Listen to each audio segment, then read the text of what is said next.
Hello, hello, hello, hello. On va continuer avec les os et le tissu osseux. Et maintenant, on va voir la structure macroscopique de tous les os consiste, alors 6.4, la structure macroscopique de tous les os consiste en une couche d'os compact entourant une couche d'os spongieux. OK? Et avant de voir les objectifs d'apprentissage, bon, en tout, ouais. Objectif d'apprentissage, c'est décrire l'anatomie macroscopique d'un os plat typique et d'un os long. Préciser la situation et les fonctions de la moelle osseuse rouge et jaune, du cartilage articulaire, du périos et de l'os. Nommer les trois grandes fonctions que peut remplir le relief osseux.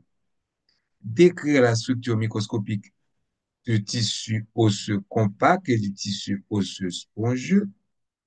Expliquer la composition chimique des os, montrer les avantages que confèrent leurs composants organiques et inorganiques. Ça fait à peu près 6 pages. OK? Et première partie, c'est anatomie macroscopique de l'os.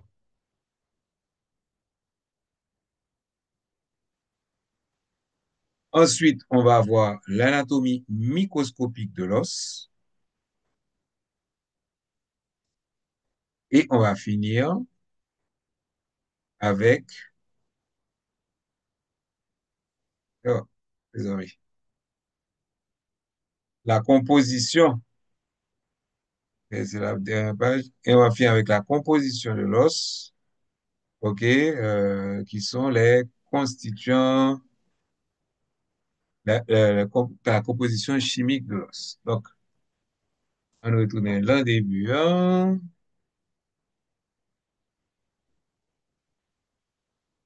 OK. Donc, comme d'habitude, on commence par une petite introduction. Les os sont des organes, puisqu'ils contiennent plusieurs types de tissus, c'est même la définition d'un organe. OK? Et même s'il est constitué principalement du tissu osseux, l'os contient également du tissu nerveux dans ses nerfs, du tissu cartilagineux dans ses cartilages articulaires, du tissu conjonctif dense sur sa surface externe, c'est le périos, du tissu musculaire et du tissu épithélial dans les parois de ces vaisseaux sanguins. Nous allons étudier ici l'anatomie des os, des points de vue macroscopiques, microscopiques et chimiques. Donc, on va commencer avec anatomie macroscopique de l'os. Ça a toujours qu'un plein à la tête. Donc, anatomie macroscopique de l'os, on voit os. Première partie, c'est os compact et os spongieux. Après ça, on voit la structure des os courts, irréguliers et plats. Ensuite, la structure d'un os long typique. OK? Et dans nos typiques, vous allez avoir la diaphyse et les épiphyses, les membranes, vaisseaux et nerfs, le tissu hématopoïétique, et on va finir avec le relief osseux. Tout ça dans la première partie. OK? Donc, son partie qui danse, on va aller petit à petit. Donc, maintenant, on est dans l'anatomie macroscopique. Nous avons trois bagages que nous allons gagner. Vue macroscopique, microscopique et chimique. Là, nous avons l'anatomie macroscopique. OK? Os compact et os spongieux. Chaque os du squelette comporte une couche externe dense qui paraît lisse et solide à l'œil nu. C'est l'os compact. Et ouais, os compact dans figure 6.3. OK? Je retrouve os compact ici, en périphérie, ouais. OK? C'est l'os compact. OK? Et 6, 4, 6, 5, 6, 4, c'est que l'os plat, 6, 5. Donc, on voit bien l'os compact en périphérie. OK? À l'intérieur de cette couche se trouve de l'os spongieux. On le voit mieux ici et ici. Donc, os compact qui entoure tout, même dans une épiphyse, et à l'intérieur, vous avez l'os spongieux. Caractérisé par une structure en nid d'abeille, bon, noir, OK? constitué de petites pièces pointues ou plates appelées travées. OK, travées, ça vient de latin traps qui veut dire poutre. Donc, vous voyez ici, on voit bien les travées au l'os spongieux. OK?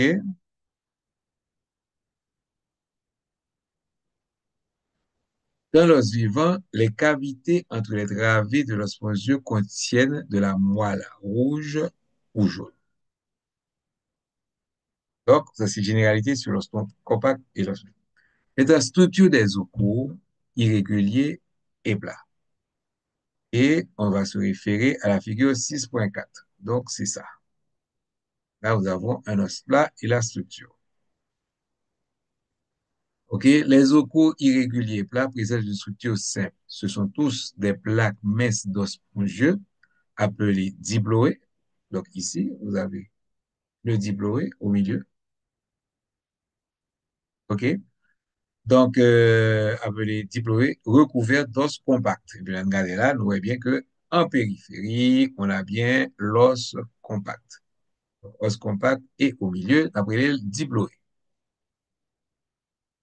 L'extérieur et l'intérieur de l'os compact sont tapissés de membranes de tissu conjonctif, respectivement le périos et l'endos. Donc, là, respectivement, ça veut dire forward première avec premier, deuxième avec deuxième. Donc, l'extérieur, c'est pour le périos et l'intérieur, c'est pour l'endos. Ça veut dire respectivement.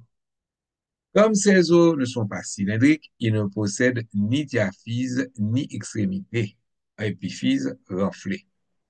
OK? Ils contiennent la moelle osseuse entre les travées, mais aucune cavité médulaire bien définie.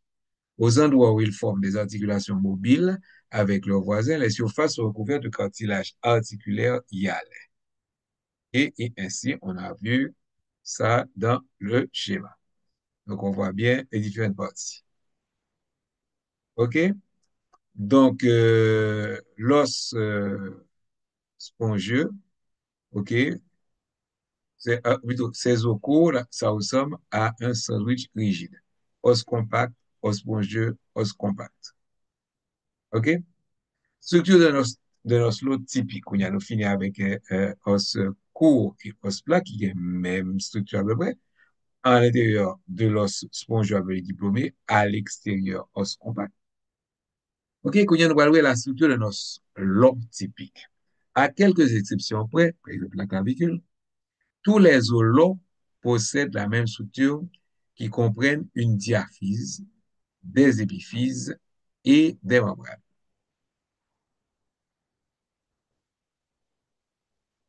La diaphyse. Donc, ici, vous avez le schéma qui vous montre l'os, OK, avec aux extrémités les deux épiphyses, épiphyse proximale, épiphyse distale. Au milieu, on a la diaphyse. Il y a le l'ouvri diaphysant et on voit que dans la diaphyse, vous avez les corticales, encore arébozoa, les corticales qui forment de l'os compact. Ils vont délimiter une cavité, la cavité médulaire. Et alors, quand il partit ça au coupel et au agrandil, on retrouve, OK, notre os compact en périphérie, OK? En dehors, vous avez le périos qui va entourer, OK? Sur lequel vous avez artère, dans lequel vous avez artère nourricière qui va nourrir périos et rive dans le zone, OK? Côté artère, la rentrée dans le zone, vous avez le foramen nourricier. Et ensuite, vous avez la cavité qui est tapissée en dedans par l'endoste et dans laquelle on va retrouver la moelle osseuse jaune. Maintenant, ça va tacher périos sous eau, on appelle ça les fibres perforantes appelées fibres de Charpey. OK? Puisque du côté des épiphyses, vous avez de l'os compact en périphérie, c'est recouvert par du cartilage. Et vous avez les fameuses travées de l'os. OK? Entre l'épiphyse proximale et la diaphyse, et même chose entre l'épiphyse distale et la diaphyse, vous allez avoir la ligne épiphysaire qui est la cicatrice du cartilage épiphysaire. Donc, j'aimerais dire déjà, on regarde simplement le schéma ou qu'a dit un paquet de bagailles. Ou pratiquement, ouais, tout bagaille. Et si on regarde la légende, la structure de l'osselum, vue antérieure avec coupe frontale, montrant l'intérieur de l'extrémité et proximale, c'est la vue A. B, ici. Ça, c'est B, ici. Hein, B en là. Vue tridimensionnelle grossie de l'os spongieux et de l'os compact de l'épiphyse. OK? On a pris dans A, ce recul-là. Et puis C, ici, coupe transversale grossie du corps diaphyse de A.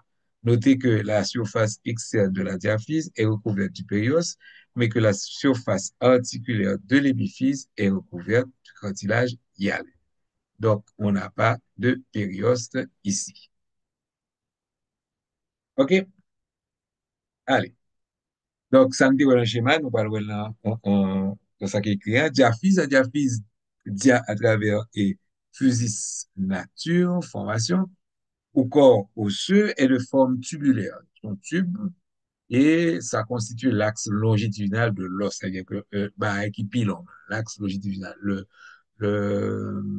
la dimension la plus longue, OK, on appelle ça l'axe.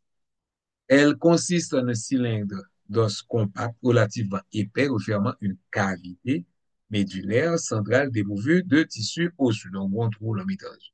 C'est là que nous jouons boire là, qu'on a aspiré, on a soucié la bangeaison. La cavité médulaire contient la moelle jaune, riche en lipides, chez l'adulte, d'où son nom de cavité à moelle jaune. Une fine couche d'os spongieux s'intercale souvent entre la moelle et l'os compact. Bon, est-ce que vous montrez ça?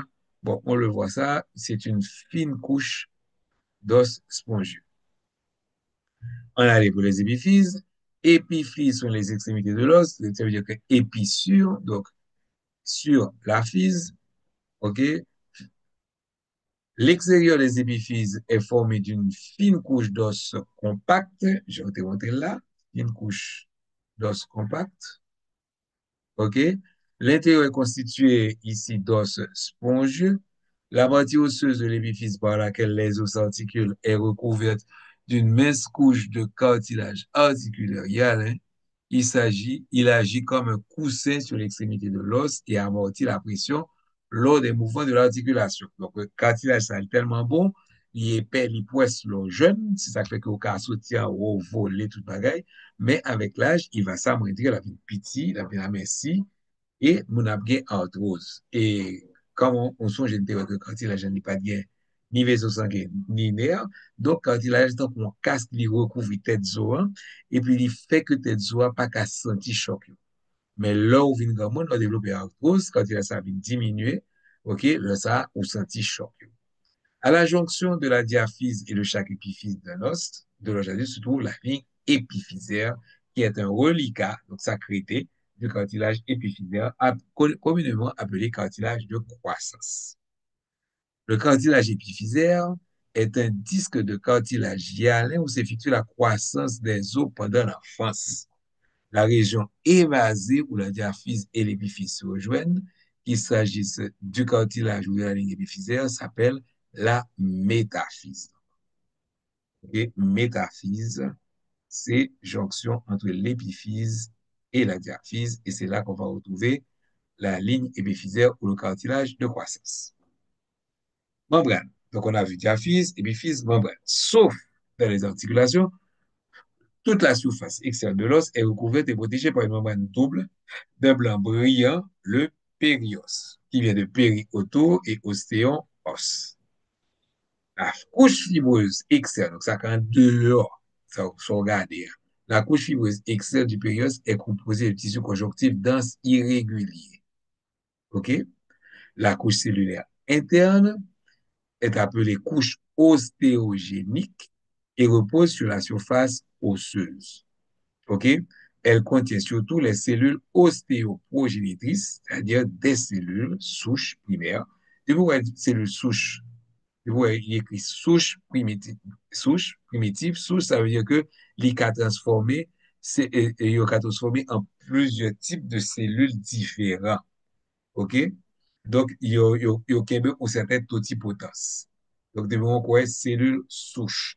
Donc, les cellules souches osseuses, ils carburent pratiquement toutes les cellules osseuses. Sauf une, mais nous parlons plus tard. OK? Donc, membrane périèse en ligne de bord, beaucoup ouéa, OK? Qui aurait la couche fibreuse, qui est composée de tissu conjonctif dense irrégulier. OK? Et ça, on parle, ça qui colle à zoan, c'est couche ostéogénique. Donc, génique, c'est formation de l'os, donc la couche qui forme l'os et qui repose sur la surface osseuse. Et la couche ça qui sont pas jeunes, cellules ostéoprogénitrices, des cellules souches, donc là-bas, différents types de cellules osseuses. OK? Primitives qui donnent naissance à presque toutes les cellules osseuses. On a dit presque toutes, malgré que bon, c'est de cellules qui peuvent sortir la couche et la couche ostéogénique, ça. Elle referme aussi des cellules qui détruisent le tissu osseux, ce sont les ostéoclastes. Et les cellules productrices de tissu osseux, les ostéoblastes. Tout ça, on va joindre, OK, dans la couche ostéogénique. Le périoste est riche en neurofibres et en vaisseaux sanguins, ce qui explique les douleurs et les saignements abondants lors d'une fracture osseuse. Il est fixé à l'os sous-jacent par des fibres perforantes, ça me démontre nous, aux fibres de Charpé, des faisceaux de fibres collagènes, OK? Ouais, alors, il est fixé à l'os par des fibres perforantes, fibres de Charpé, des faisceaux de fibres collagènes, qui s'étendent de la couche fibreuse jusqu'à la matrice osseuse. Le périos constitue également une zone de point d'ancrage des tendons et des ligaments qui s'y fixent par l'intermédiaire des de fibres perforantes extrêmement denses en série. OK? Donc, on voit les, euh, on voit les membranes, le périos, et qu'on y a une reconstitution périos de bord, un bord carré, un bord qui colle sous zoa, ça colle sous zoa, il y a deux types de cellules, les cellules, les ostéoclastes et ostéoblastes, et puis les cellules progénitrices, on va parler ça après. Nous te voyons déjà. Ensuite, OK, qui ça fixe ces périos à zoa? Ce sont les fibres perforantes, fibres de Charpé, et les faisceaux de fibres collagènes. OK? Qui peut aller de la couche fibreuse jusqu'à l'intérieur de la matrice osseuse. Mais périostat, c'est sous périostat que les muscles vont s'attacher sur les os, soit par des tendons, OK, soit directement. Et c'est sous périostat que les ligaments ce sont les bandes fibreuses qui unissent les os entre eux, et ce que les tendons, c'est les bandes fibreuses ça qui est relié muscle à os, OK? Donc, ils vont s'y fixer par des fibres, s'y fixer, donc fixer au niveau du périos par des fibres perforantes extrêmement denses en séparant. Les surfaces internes de l'os sont garnies d'une fine couche de tissu conjonctif appelé endoste. Donc, surface interne, c'est côté au gain, le canal médulaire. OK? Donc, endoste veut dire en dedans. L'endoste recouvre les travées osseuses de l'os spongieux et tapisse les canaux qui traversent l'os compact. On va jouer un ça, OK? Il va recouvrir l'os spongieux, mais on va voir aussi qu'il y a des cavités, des canaux qui vont traverser l'os compact. OK? Et on va retrouver l'endos. L'endos contient les mêmes types de cellules que la couche interne du période. OK? Vaisseau et nerfs. On avait vu les membranes, vaisseau et nerfs. OK? Et nous toujours l'un os long. Contrairement au cartilage, les os sont bien vascularisés. La diaphyse est desservie par une artère nourricière, que nous avons dans le schéma, qu'on a montré, OK? Et par une veine nourricière qui s'enfonce dans la paroi osseuse par un orifice appelé le foramen nourricier ou trou vasculaire. L'artère nourricière entre dans l'os pour alimenter la moelle osseuse et l'os spongieux. Ces ramifications s'étendent ensuite vers l'extérieur pour nourrir l'os compact. Plusieurs artères et veines épiphysaires alimentent ainsi chaque épiphyse. Les nerfs se rendent aussi dans l'os en passant par le foramen nourricier avec les vaisseaux sanguins. Donc, on va pouvoir étirer ça. Côté noir, OK?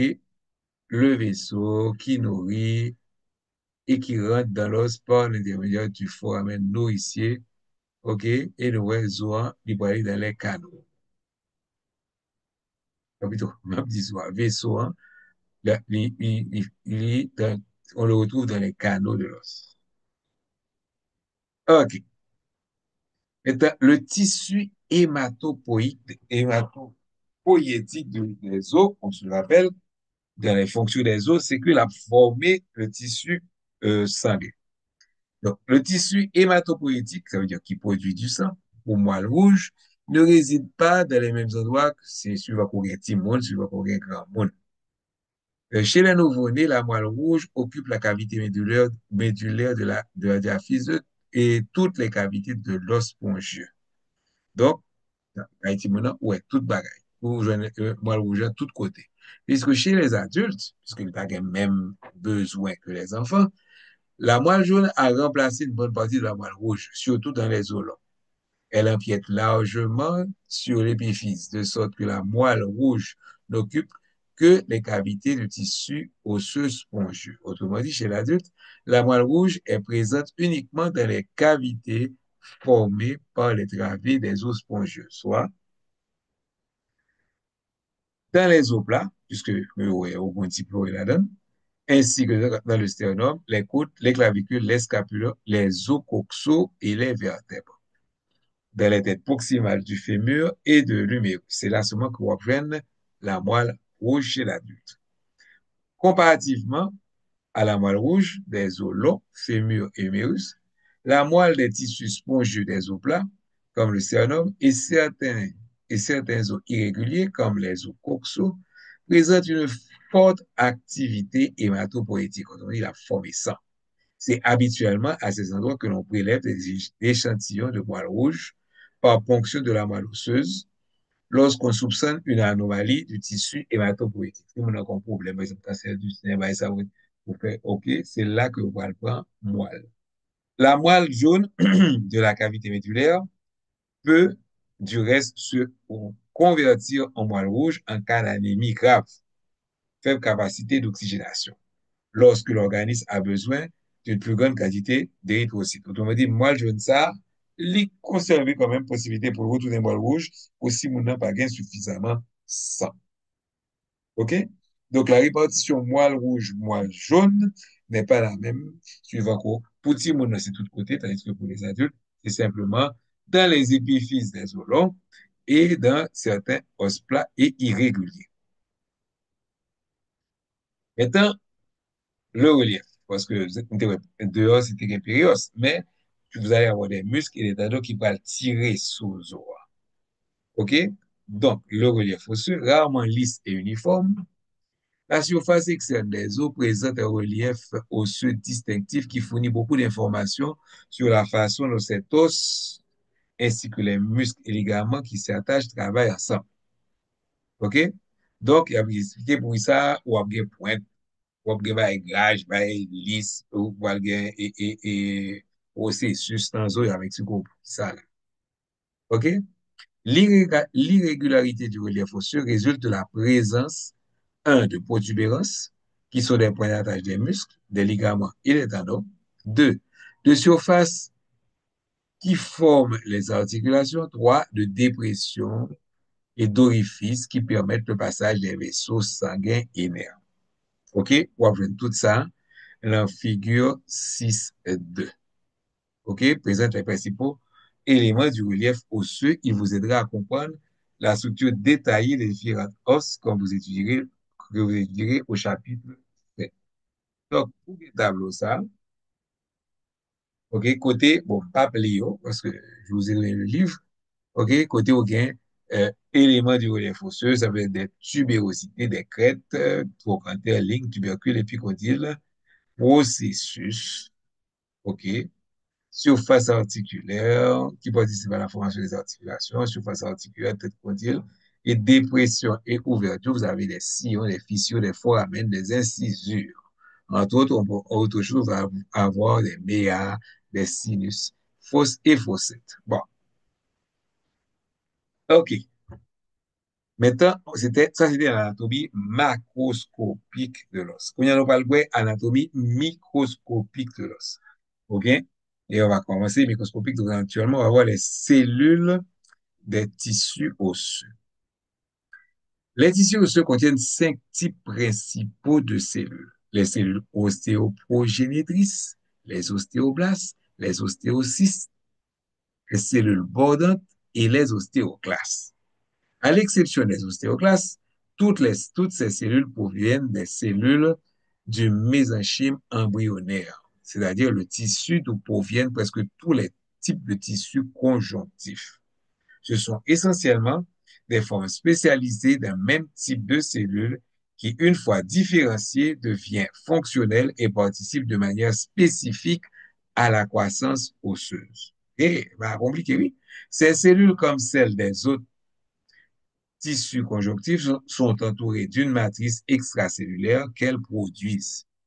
C'est la présence des cellules osseuses qui fait de l'os un tissu vivant dynamique car elle dépose et réabsorbe continuellement de la matière osseuse dans un processus appelé remaniement. OK, donc on ne s'excite pas, on reprend. OK? Donc, nous avons parlé de différents types de tissus, des cellules, différents types de cellules qui viennent d'un tissu osseux. Ou bien 5 types.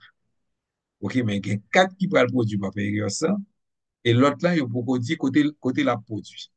OK? Donc, il y a parlé de cellules ostéoprogénitrices, les ostéoblastes, les ostéocytes, les cellules bordantes et, en fin de compte, les ostéoclastes. Et il y a toujours que ostéoclaste, lui-même, il pas produit par période ça.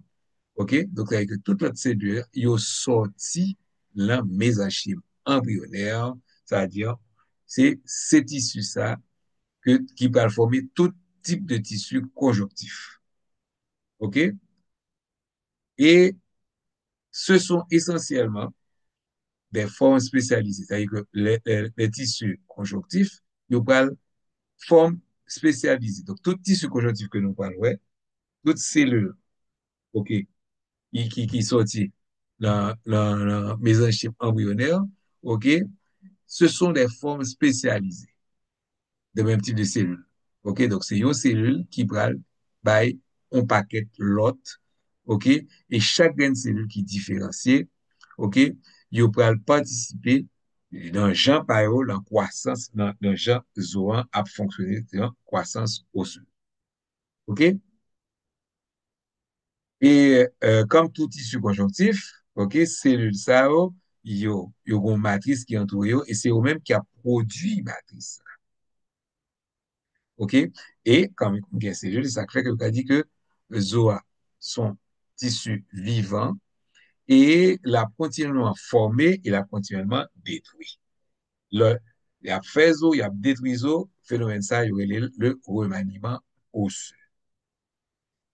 OK, kounya yo fin wè en gros tout un type de cellules que nous avons, kounya yo pral wè yo graine par graine. Cellules ostéoprogénitrices. Les cellules ostéoprogénitrices, également appelées cellules ostéogènes ou cellules ostéogéniques, OK? Cellule ça, c'est cellule souche. Bon, j'ai bien. Une cellule souche qui a produit un paquet, donc, pour cellule souche, donc, peut-être pas, seule fonction que le gain, c'est produire l'autre type de cellule qui va le différent et qui va le spécifique. Donc, ce sont les cellules souches où se produisent de nombreuses mitoses. On les trouve de la couche fibreuse interne du périos et de l'endos, donc particulièrement par ouais, parce que vous connaissez azoa. Dans les os en croissance, elles sont aplaties ou squameuses. Quand elles sont stimulées, certaines de ces cellules, mais ça ne veut pas dire, se différencient en ostéoblastes ou en cellules bordantes. tandis que d'autres restent des cellules ostéoprogénitrices. Donc, ostéoprogénitrices ont seule fonction que le gain produit cellules bordantes ou produit ostéoblastes. Maintenant, ostéoblastes, qui sont des produits des cellules ostéoprogénitrices, ok, sont des cellules productrices de matière osseuse. C'est eux qui fait matière zo, ok, qui sécrète la matrice osseuse. Ok?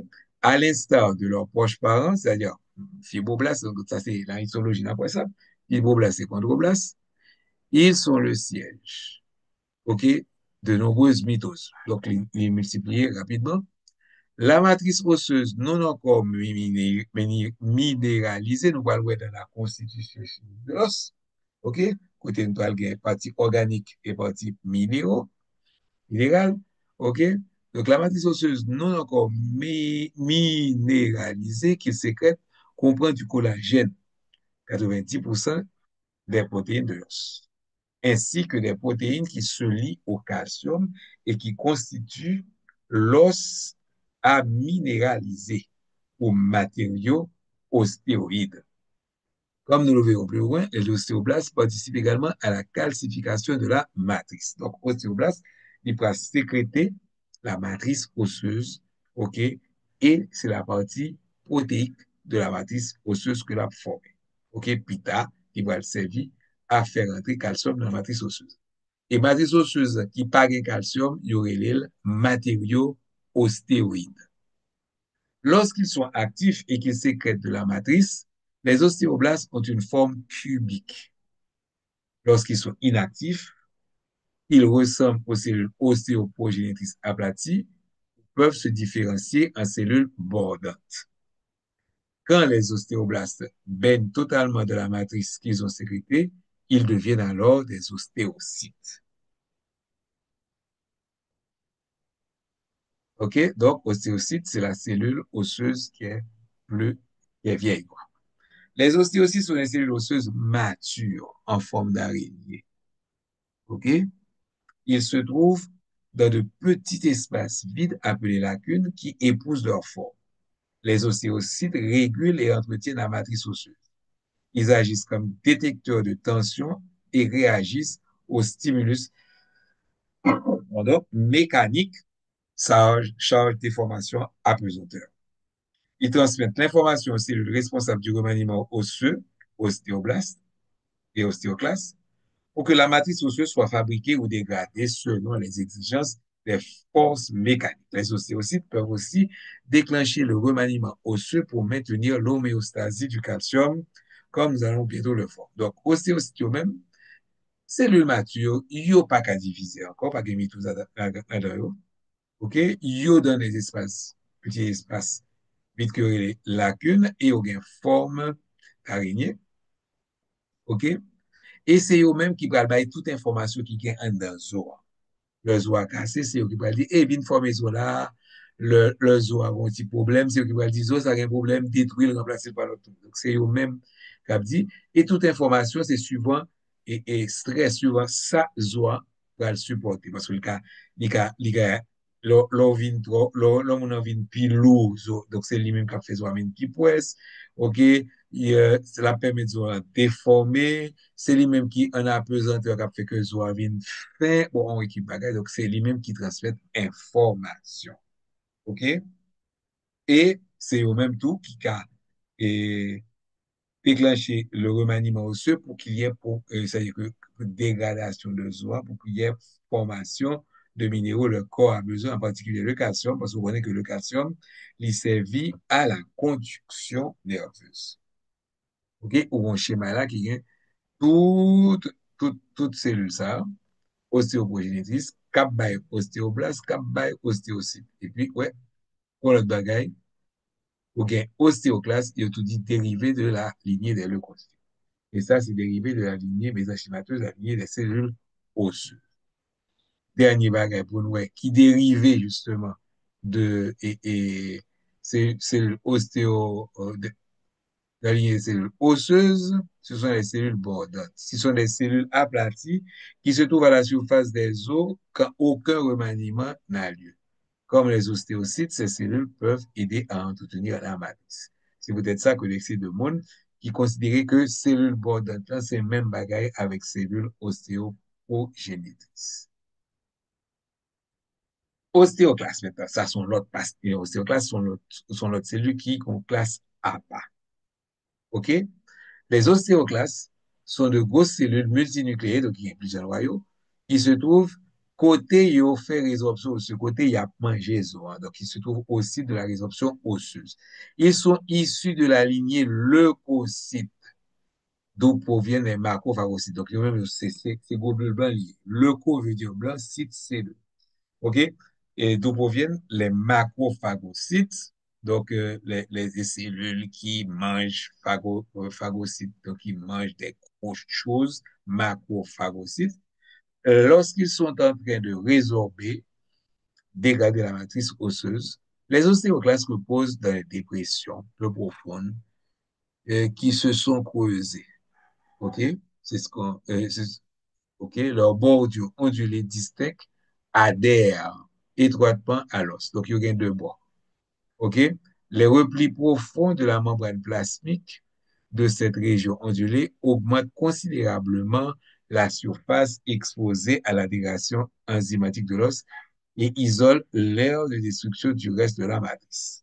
Donc, cellule ça, ostéoclaste, il y a deux bords, un bord qui est plus ou moins lisse et l'autre là, qu'on est là, qui gagne ça la bordure ondulée. OK? C'est lui-même qui va le coller à zo. Et bordure ondulée ça, lui permet que vous ayez une plus grosse surface dans l'ostéoclaste qui vient attaché sous l'eau. C'est ça au là. OK? Et il va le séparer de partie côté l'os zo à résorber, c'est ici de l'autre partie qui va gagner bordure ça. Maintenant, on a vu les cellules, donc une fois ça, nous avons aspect microscopique de l'os. Donc, on a vu les cellules qui sont dans l'os. Maintenant, il va voir anatomie microscopique de l'os, le tissu osseux. Songez au deux os compacts et os spongieux. OK? Donc, on a anatomie microscopique de l'os compact. Et ça, son type bout du. OK? L'os compact constitue 80% de la masse totale des os chez l'humain. À l'œil nu, lorsqu'on parle par dense et solide, mais le microscope permet de distinguer une multitude de canaux et de passages contenant des neurofibres, ok, des vaisseaux sanguins, ok. Et donc, souvenez-vous, bon, ça résulte où on peut boire. Souvenez des canaux concentriques comme ceux d'un tronc d'arbre, de matrices calcifiées qui vous ont permis d'identifier le tissu osseux. Bon, ça c'est lorsque nous avons fait histologie que d'après l'année prochaine, quoi. Donc, anatomie microscopique de l'os compact. Et maintenant, qui sont pas joindre là-dedans? On dit que vous un paquet de petits canaux. Il déparait dedans, c'est un paquet de petits canaux. Et là-dedans, on va gagner ce qu'on appelle l'ostéon. L'ostéon qui est l'unité structurale de l'os compact. OK? Le tout ostéon au système de Haber. Chaque ostéon a la forme de cylindre allongé de 1 ou 2 cm de long et disposé parallèlement à l'axe longitudinal de l'os.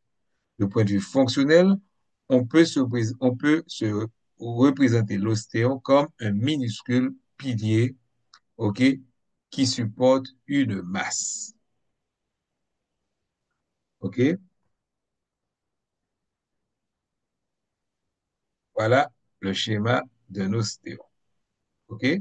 Donc, on gagne des structures concentriques, OK? Des lamelles concentriques, OK? Avec des fibres de collagène qui toutes orientées même genre suivant couche lamelle que liées. Oui, ils sont toutes parallèles. Et il va circonscrire un orifice un canal, dans lequel on va retrouver artères et capillaires, veines, neurofibres. OK? Dans le canal central. Ça, c'est la structure de l'ostéon. OK? Et Justement, structure ça que le gain, lui permet de opposer aux forces de torsion. Bah, force qui a essayé tordier l'eau.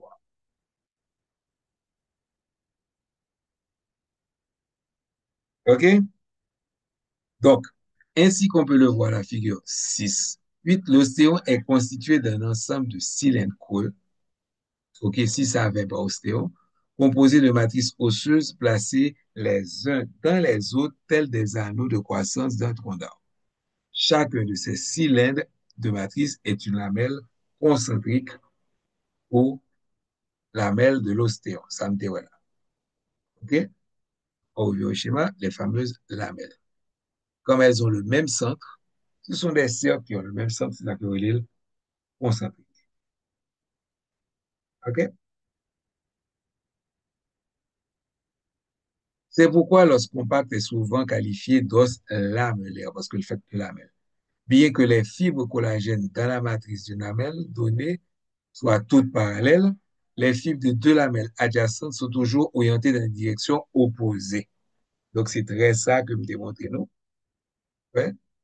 Yo pas, ça c'est de haut en bas, ça c'est par exemple de la droite vers la gauche, tandis que là, c'est du contraire de la gauche vers la droite. Donc, c'est de sens opposé.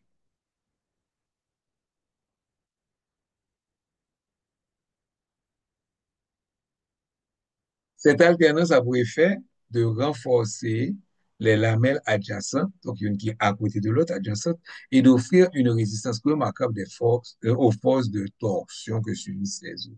Si bien que l'on peut considérer l'ostéo comme une sorte de barre de torsion.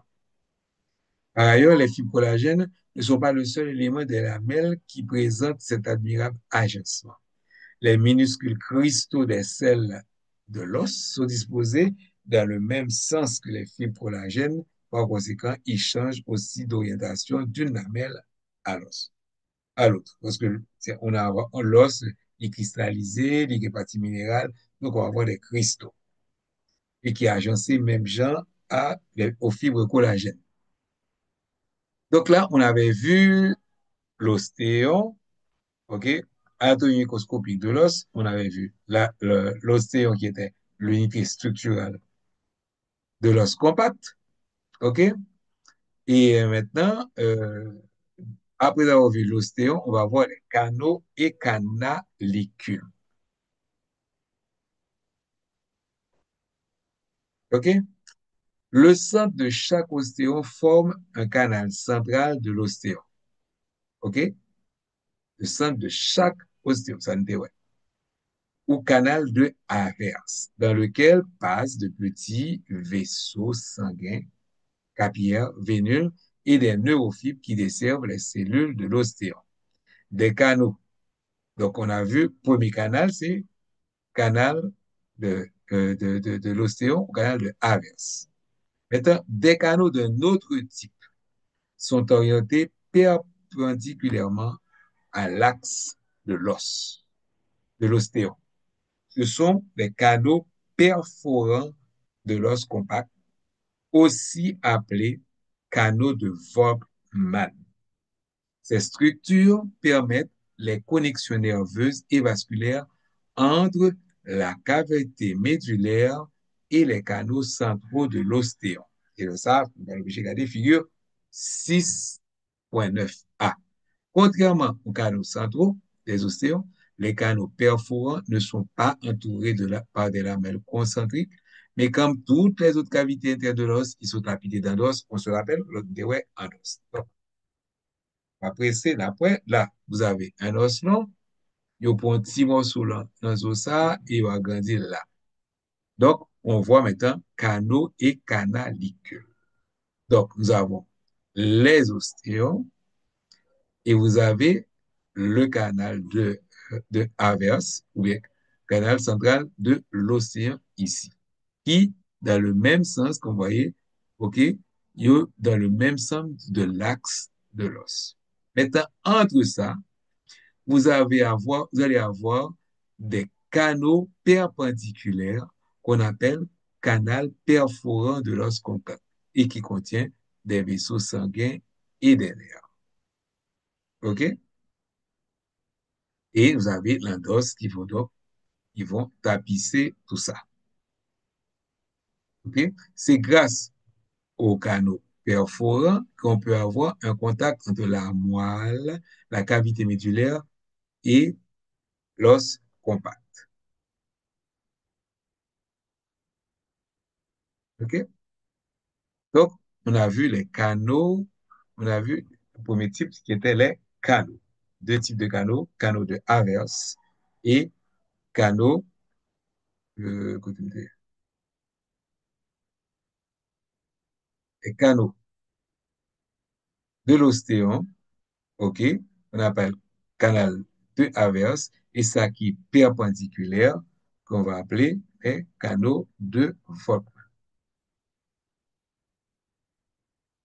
OK?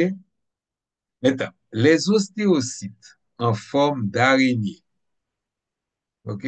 Sinon, songez là, mais ici, ostéocytes en forme d'araignée.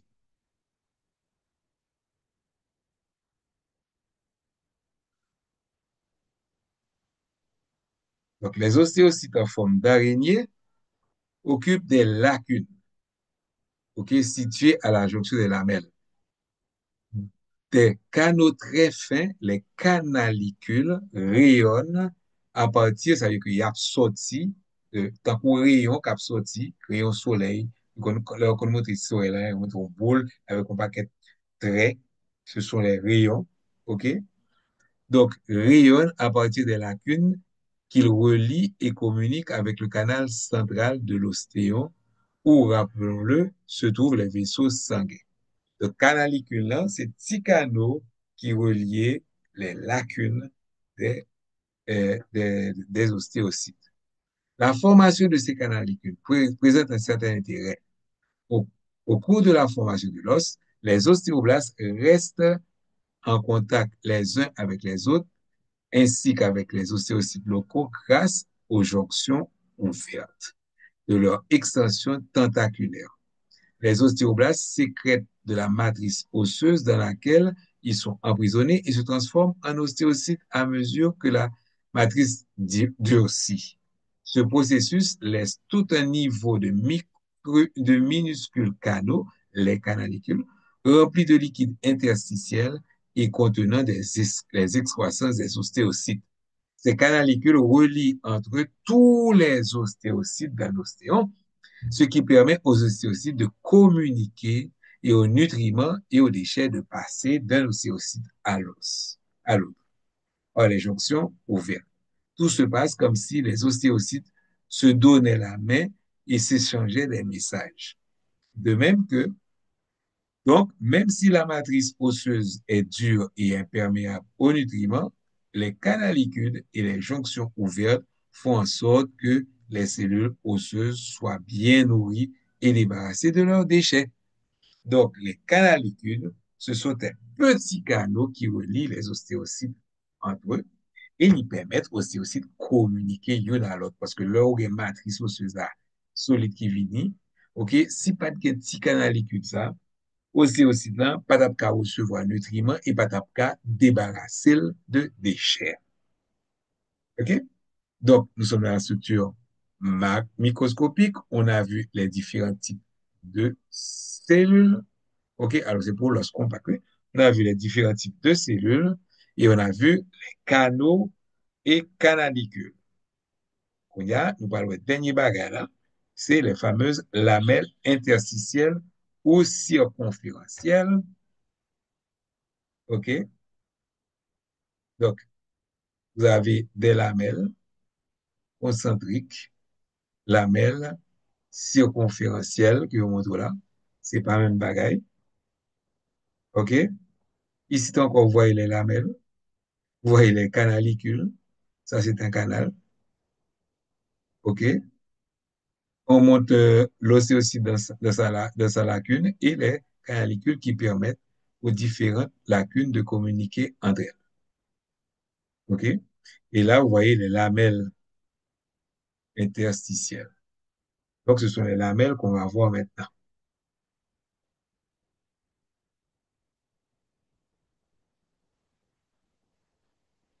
Donc, à lamelle interstitielle et circonférentielle. Certaines lamelles de l'os compact ne font pas partie des ostéons. C'est ça, nous, Théoël. Entre les ostéons, certaines de ces lamelles de l'os compact font partie des ostéons. Entre les ostéons entiers se trouvent des lamelles incomplètes appelées lamelles interstitielles. Donc, schéma qui montre là, les lamelles interstitielles sont des lamelles qui ne font pas partie de l'ostéon. OK? Donc, c'est l'équivalent de lamelle circonférentielle ici. Ne pas faire partie de l'ostéon. OK? Encore appelé lamelle interstitielle. Moi, j'aime le livre là, à péter bon, et on lote le schéma bagué. On voit bien ici les lamelles interstitielles qui ne font pas partie de l'ostéon. OK. Donc, on voit ça dans les schémas, les photos bien présentes. OK.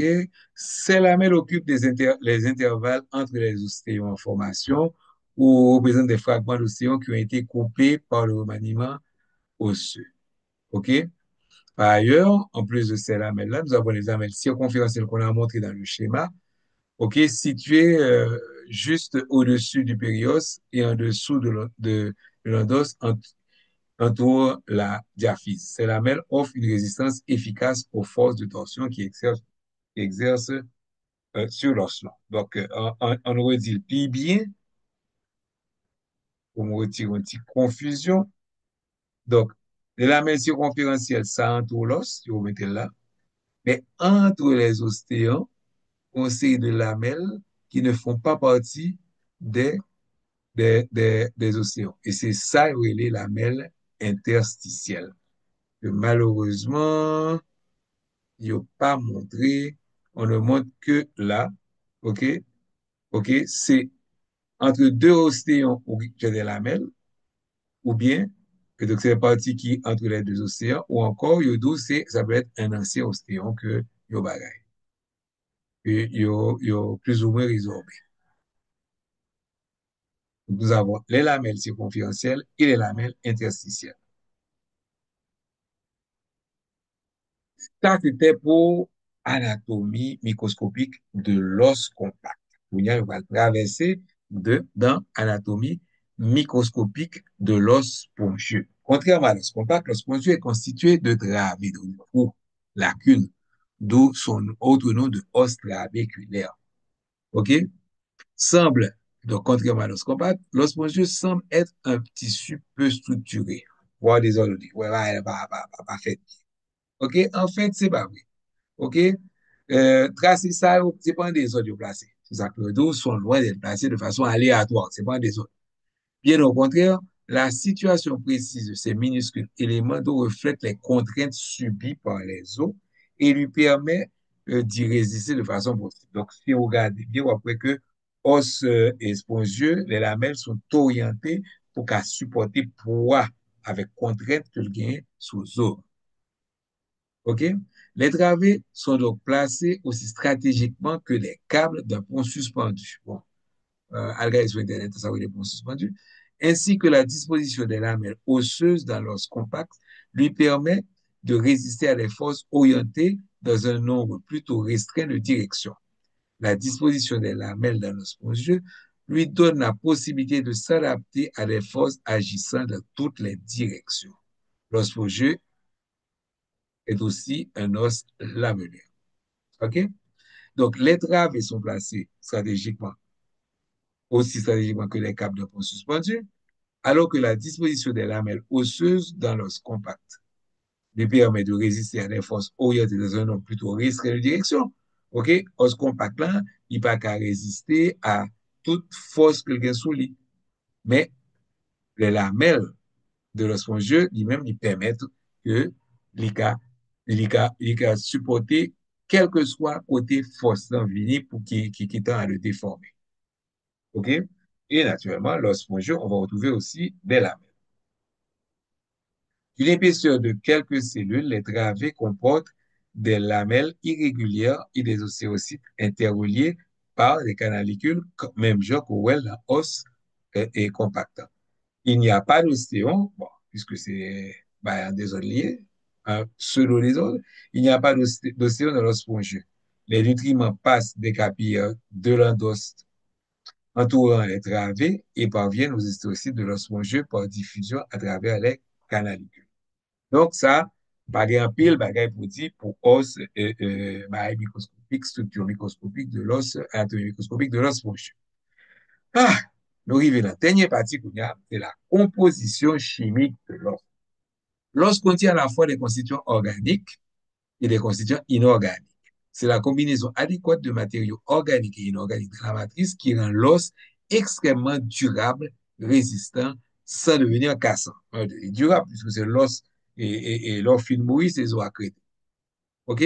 Les constituants organiques sont les cellules de l'os, le matériau ostéoïde. Vous songez, je dit que les cellules sécrétaires de matériel osseux qui n'ont pas encore de calcification, des matériels ostéoïdes. Ils donnent naissance, ils donnent la souplesse à l'os et améliorent sa résistance à la tension et à l'étirement. C'est-à-dire que les constituants inorganiques sont des sels minéraux. Ils confèrent à l'os sa dureté, lui permettent de résister à la compression. Ok, donc le wap détirer zo, c'est constituant inorganique, le wap écraser zo, c'est constituant inorganique qui permet de faire. Lorsque vous le comparez à l'acier, l'os sain est moitié moins résistant à la pression, mais il résiste tout aussi bien que lui à la tension. Donc, si vous comparez zo avec acier, hein, ok, zo ap casser plus facilement, ok, l'op comprimé que acier. Mais par contre, l'op détiré, zo ap plus solide que acier. Qui ça, constituant ça y est? Constituant organique de l'os. Ce sont ces cellules, ostéopogènes, ostéoblastes, ostéocytes, les cellules Golgi et les ostéoclastes, et matériaux sécrétés qui pas gain calcium, donc les matériaux ostéoïdes, qui est la partie organique de la matrice. Le matériau ostéoïde représente environ un tiers de la matrice. Il comprend des protéines fibreuses, dont un peu plus de 80% sont des fibres collagènes, et une substance fondamentale composée de protéoglycanes et de glycoprotéines. OK? Sécrétées par les ostéoblastes, toutes ces substances et le collagène en particulier déterminent la structure de l'os et lui confèrent sa flexibilité ainsi que sa grande résistance à la pression, à la tension et à la torsion. OK? Donc ça, c'est le schéma. On croit que la solidité des os est attribuée à la présence de lésions protectrices dans les molécules du collagène ou entre elles. Ces liaisons s'étirent et se brisent facilement à la suite d'un impact, dissipant ainsi l'énergie de façon à empêcher que l'effort accumulé n'atteigne le seuil de la fracture. Lorsque le trauma cesse, la plupart des lésions protectrices se refont. Donc, Kounia constituant inorganique, le reste de la matrice osseuse, 65% de sa masse, est formé de constituants inorganiques, principalement d'hydroxyapatite, ainsi que les sels minéraux composés de phosphate de calcium. OK, bon, formule pour nous. Ces sels de calcium se présentent sous la forme de minuscules cristaux situés autour des fibres de collagène de la matrice extracellulaire. Les cristaux sont serrés les uns contre les autres et leur présence explique les caractéristiques les plus évidentes de l'os, c'est-à-dire sa dureté, sa rigidité exceptionnelle qui lui permettent de résister à la compression. L'os contient aussi un peu de magnésium, de sodium, de potassium. On peut même y trouver certains polluants, malheureusement, métaux lourds comme le plomb ou radioactifs comme le strontium ou l'uranium, auquel un individu est exposé au cours de sa vie. C'est grâce aux sels minéraux que les os subsistent longtemps après la mort, constituant ainsi une sorte de relique que l'on peut, qui peut se conserver pendant plusieurs centaines d'années, voire quelques milliers. Ces os fossiles nous permettent de connaître la forme et la taille des représentants de peuples anciens, de savoir quelles sortes de travaux ils effectuaient et même de déterminer leur régime alimentaire. Les techniques d'imagerie médicale permettent de déceler les maladies dont ces individus souffraient, arthrite par exemple. On peut également détecter les maladies infectieuses qui laissent des lésions osseuses telles que la lèpre, la tuberculose, la drépanomatose, comme la syphilis. Alors, le fossile, l'os fossilisé, en fait, compte, c'est pas, les ponceaux encore sont roches, et ce sont les minéraux de terre qui entourent les os qui peuvent venir remplacer la substance inorganique et me donner le fossile. Voilà. Ouh, ça, c'est vraiment un bout dur. Nous finissons avec. OK? Donc, bon, vérifiez vos acquis. Vous ne pouvez pas faire encore. La prochaine vidéo sera pour le 6.5, c'est-à-dire les os se forment soit par ossification intramembraneuse, soit par ossification endomembraneuse. Donc, quittez-nous là. Mais espérez que nous comprenons ça. On se verra donc à la prochaine vidéo. Bye bye.